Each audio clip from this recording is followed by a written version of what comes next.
Histoires étonnantes, otages, ils n'avaient aucun moyen de fuir. Leur vocation était de réparer le monde. Ils ont été brisés par sa violence.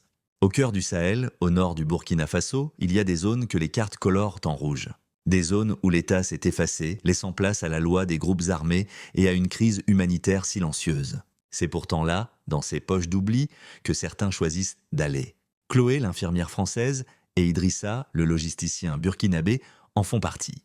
Pour eux, chaque campagne de vaccination, chaque distribution de nourriture est une petite victoire contre le chaos. Leur 4x4 blanc n'est pas qu'un véhicule, c'est un symbole. Celui que le monde n'a pas totalement abandonné ses populations. La journée a été dense mais gratifiante. Les visages des mères soulagés, les rires des enfants qui ont reçu leur vaccin.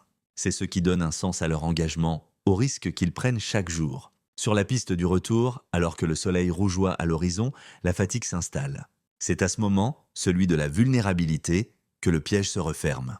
Des motos, comme des frelons surgis de la brousse. Des silhouettes armées, masquées. Les tirs de sommation déchirent le silence. Le goût métallique de la peur envahit la bouche. Les portières s'ouvrent avec violence. Ils sont arrachés à leur mission, à leur identité. Ils deviennent une marchandise. Leur calvaire commence. Un périple forcé, les yeux bandés, vers une destination inconnue au plus profond du Sahel. La captivité est une épreuve psychologique avant d'être physique. C'est une prison sans murs où l'horizon infini est la plus cruelle des cellules. Les journées s'étirent, identiques, vides, l'attente devient une torture. Chaque bruit, chaque mouvement des ravisseurs est source d'une angoisse nouvelle. L'ennui est un ennemi aussi redoutable que la faim. Pour ne pas sombrer, ils se raccrochent à des rituels. Compter les jours, se raconter leur vie à voix basse, partager les souvenirs d'un monde qui leur semble désormais irréel. Entre Chloé et Idrissa, une fraternité d'infortune se noue, un soutien silencieux mais vital. Pendant ce temps, à des milliers de kilomètres de là, dans le secret des chancelleries, une guerre invisible a commencé. Les cellules de crise sont activées. Les négociateurs entrent en contact. Pour les familles, c'est une attente insupportable, un yo-yo émotionnel entre espoir et désespoir. Pour les otages, cette agitation est un concept abstrait. Leur seule réalité est à la poussière, la chaleur et parfois l'humiliation d'une preuve de vie.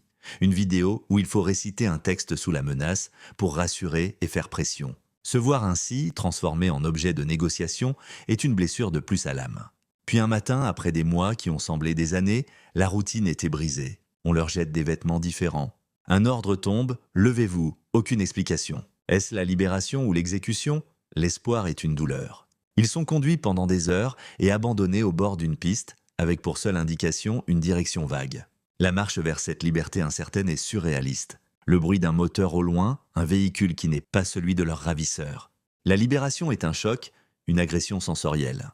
Le retour est une épreuve d'une autre nature. Le corps est sauf mais l'esprit est fracturé. Ils sont accueillis en héros, mais se sentent comme des fantômes.